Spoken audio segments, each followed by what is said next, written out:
Welcome to a new edition of the Famous Interviews with Joe Dimino. On this episode, we talk with saxophonist, music artist, NFT creator, and so much more. It's Shaddow with 2 Ds. This Dallas, Texas native got into music at a very young age, listening to the old recordings that his parents played of Ronnie Laws, Jarreau, Stevie Wonder, and so many others. They were great memories for him.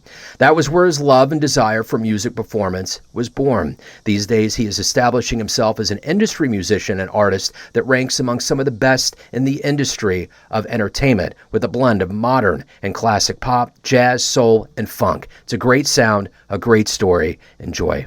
Hello, hello. Good afternoon, Shadow Music. What's up, man? What's going on? Joe Famous Dimino. interviews and neon jazz. What's going on? Yes, sir. Oh, man, just living in the sunshine out here in Kansas City, Missouri. Okay, Kansas City. Where are you located? I'm south of y'all. I'm in Arlington, Texas, which is in the Dallas-Fort Worth area, over by Cowboy Stadium, Dallas. Yeah, I saw on your itinerary Deep Ellum, and I went out there in '03 and hung out for a little while and saw a show. So, yeah, I know the area. In fact, one time I landed in Dallas, and I gave an address, and they took me to Fort Worth, and I was like, wait, hold on a second. I'm in the wrong city. And they're like, oh, there's 2 addresses that are the same way. So, thankfully, I was on the dime of a company, and I could pay him. But it was an incredible distance for a cab ride. Oh, yeah, it's easy to get split up like that, depending on, Fort Worth and Dallas do that a lot. They have the same street names a lot of the time, Main Street, Jefferson Street. So certain names, they just reuse them. And if you're not from the area, you won't know the difference, and you'll be way off. Way off. I was way off, but I tipped this guy really good. And he had great stories. I think at the time Taxi Cab Confessions were out, so I was like, what's the craziest thing that ever happened in a cab? And that dude went on a blue streak. It was good storytelling. Oh, yeah. So I can imagine. So it all worked out. But, hey, man, you're a busy cat, and I'm curious, how did you do during COVID with all of the irons and the fires that you have going on? How did you do, and how did it change you?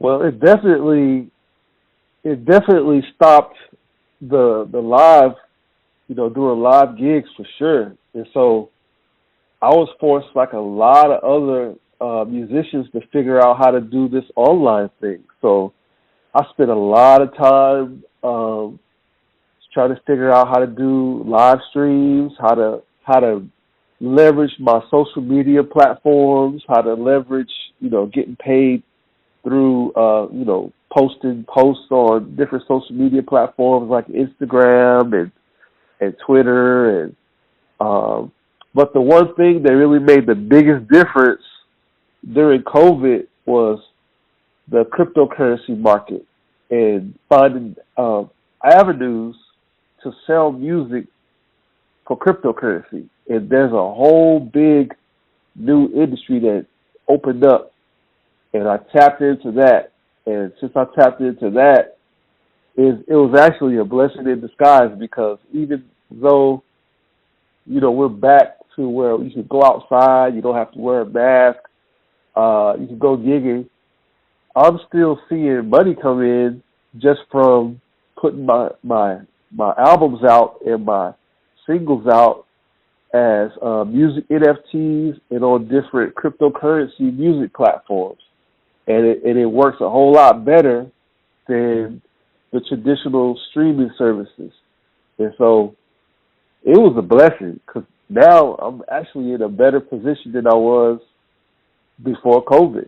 So that's that story. Man, I hear that so much. I hear so many silver linings that happened over that time. It's amazing. I know there was a lot of woe and things that happened over that time, but man, there's so many good stories that have come out. And I'm curious, with you as a musician, take me back to the beginnings of your life, where you were born and raised, and how music became your life. Oh, that's a good story. So, yeah, born and raised in Dallas. And when I first got into music, But when I saw the power of music, I tell this story often. It was seeing my mother and father play old jazz records, like Jarreau, Ronnie Laws. I know for a fact my dad is a real big fan of Ronnie Laws, really great tenor and soprano sax player. And because he was a fan of Ronnie Laws, I became a fan of Ronnie Laws. And so as a young kid, I remember sitting in my parents' bedroom where they had the record player, and they had the Ronnie Laws album playing, and it was still one of my favorite songs by Ronnie Laws to this day. It's called Tidal Wave off of the Pressure Sensitive album, the one with the cracked egg on the front, and it really has that 1970s era sound to it. And so I listened to that record, and back when I was a kid, it was rough to see, my parents fighting all the time. They ended up getting divorced, and during all that turmoil, the only time I really saw them get along was when they were playing these records. And so as a kid, I saw that, and I was like, wow, I want to bring joy to people's life like that. If this is what makes them happy, maybe I need to look into this. I remember that was the first thought I had as a young kid. And then Ronnie Laws, a sax player, so I was like, I'm gonna try to play sax.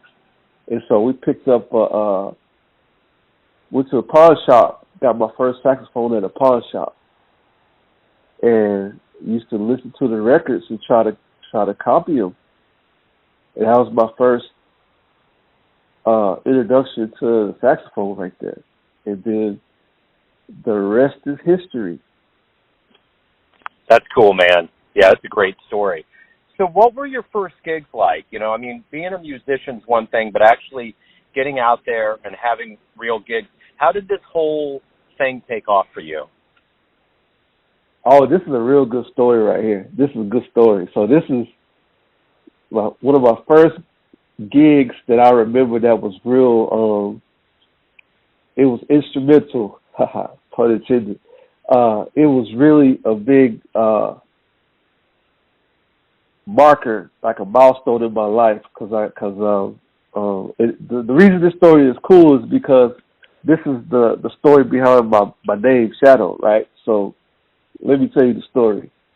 So after, fast forward, I got my first saxophone. So now I'm in high school, and me and my best friend, we used to go to his dad's house and we practiced playing.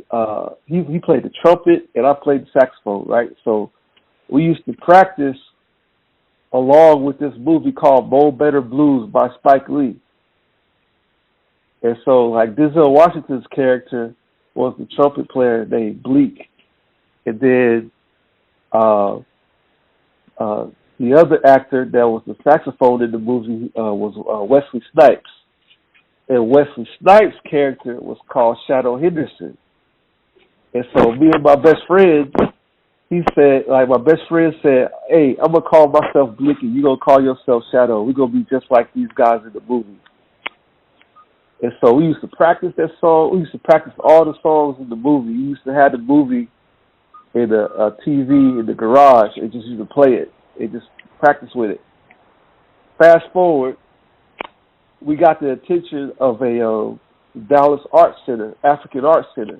They were having a jazz performance, and they were looking for young kids that would play with the jazz band as part of some program.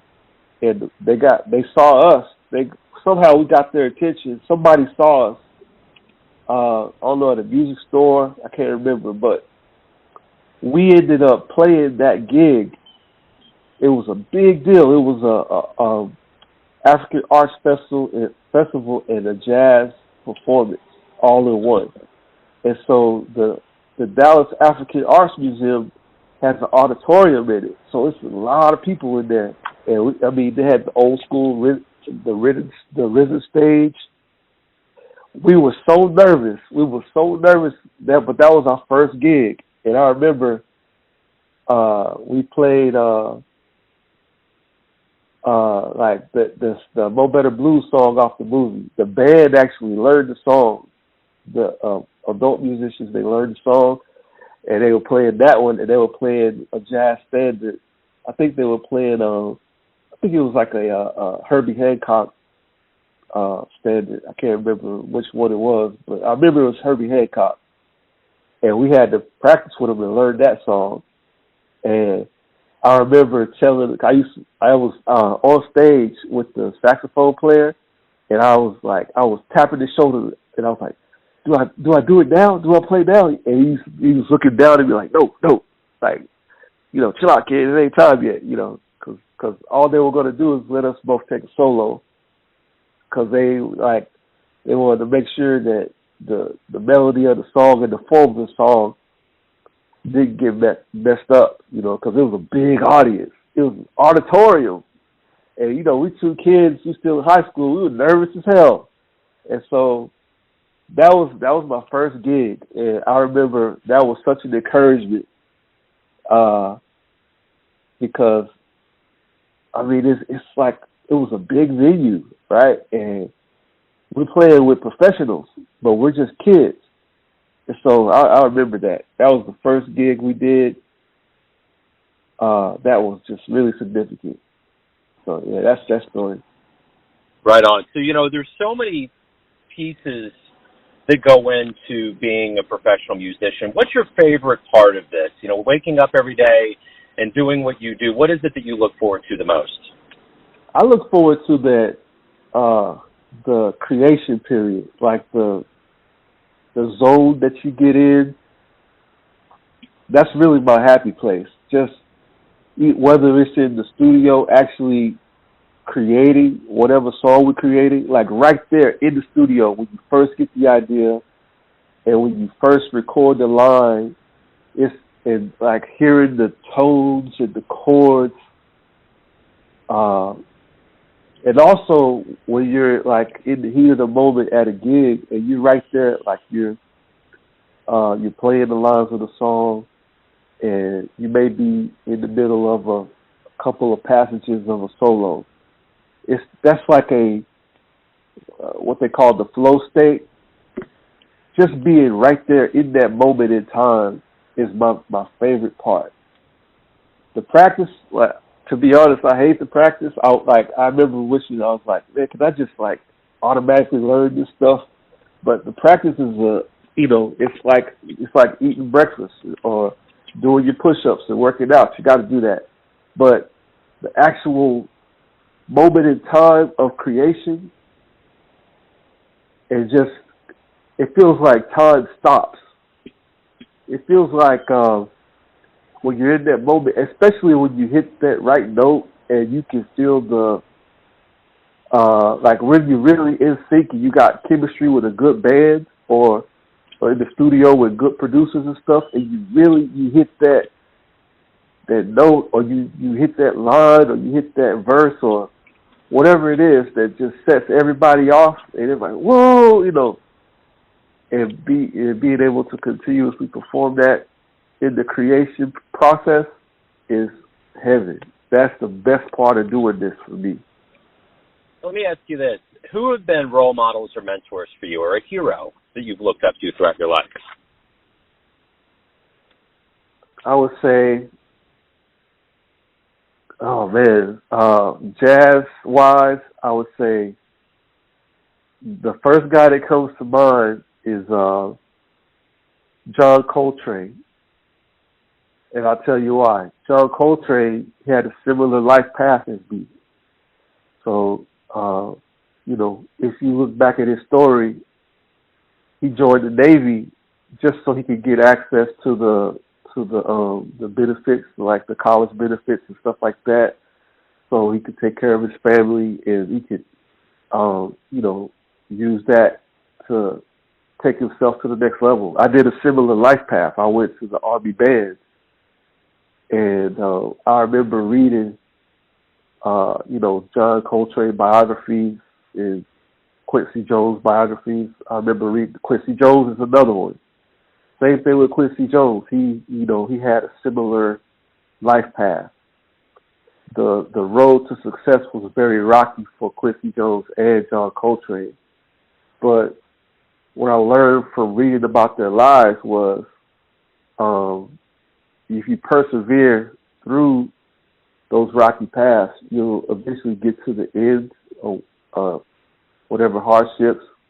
And being a musician, we all know it's a ton of them. It's not really like being a doctor or a lawyer. You know, the path to success is quite interesting. And most don't have the stamina to make it through. So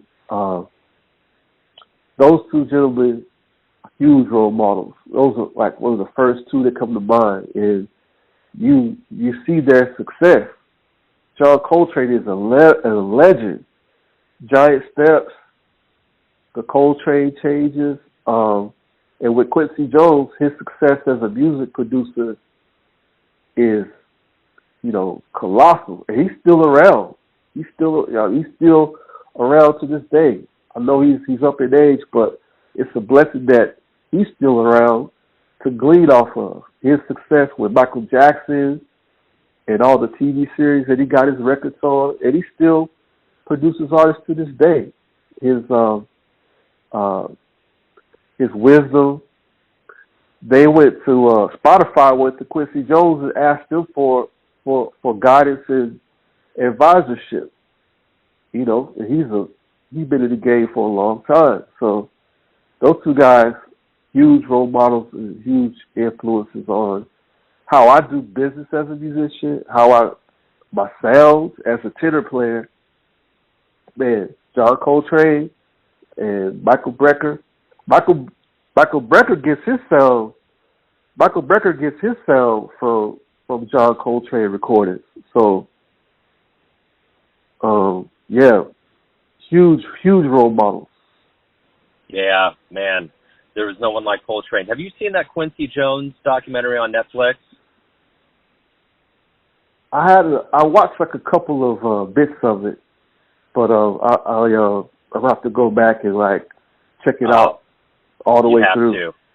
He's a titan, dude. I mean, when I got done with that, like, I've known about Quincy throughout my life, all of the things, but even in the beginning, what he was doing with his big bands, like the sound he was putting out, and every time he gets into a specific niche, he just pushes it to a boundary that no one thought it would go to. But yeah, if you watch that, loving him the way you do, man, it will give you a whole new level of appreciation. Which kind of leads me into my next question. And I don't want to be assumptive with this, but if you could meet one person alive on the planet right now, who would it be? One person, doesn't matter what their occupation is or anything. Yep, it's wide open. First person that comes to mind, Pharrell Williams. Everyone out there has a perception of you.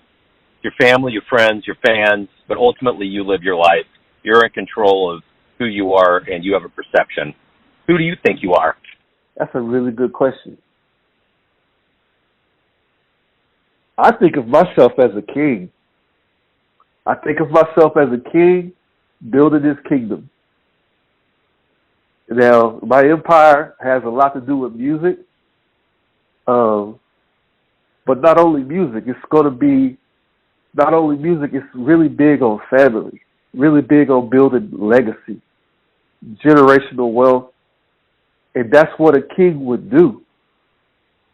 You know, honoring those from his past, his ancestors, but at the same time, dealing with and solving the problems of the present and thinking forward into the future, laying the path for the generations that come after him. So yeah, you can call me a king. That's how I see myself when I look in the mirror. I like it, man. Let's say you have a dream tonight and you run into your younger version, say around, the 20-year-old range, and you could give your younger version one piece of advice based on the wisdom that you've learned throughout all these years alive on the planet. What would you tell your younger version? Believe in yourself. Stop second-guessing yourself. And that first hunch that you had, go for it.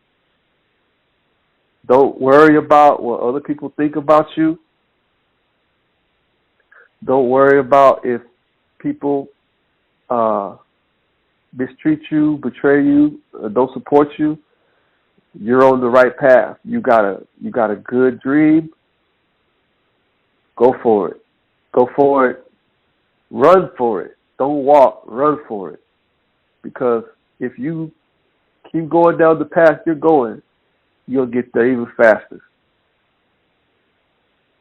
I dig it, man. Shaddow, thank you for opening up. Thank you for taking a minute out. You have a fascinating story, and I'm looking forward to putting it out there, man. Hey, man, it was a pleasure. Thanks for having me. It was a pleasure being on the show. I really appreciate it. Pleasure's all mine. Send my love to Dallas, man. Oh, yeah. Can I give a shout-out real quick? Please do. I just want to shout out some of the people who have been helping me recently on these music projects that I'm currently working on. I want to give a shout-out to Wu-Taz. I want to give out a shout-out to NFT Monza and the Minds. And I want to give a shout-out to Technical Art. Thank you guys for rocking with me. Special shout-out to the Shaddowryderz Army, all my fans worldwide. We got this. We on to the next. Let's go. Yes, sir. Shaddow, stay cool, man. It was great to get to know you. Thanks again for your time. All right. Thank you. Thanks for tuning into another famous interview with Joe Dimino, where we cover the world of art, literature, and music around the globe. If you want to hear more interviews, visit the Famous Interviews with Joe Dimino channel on YouTube. Thanks again for listening, and until next time.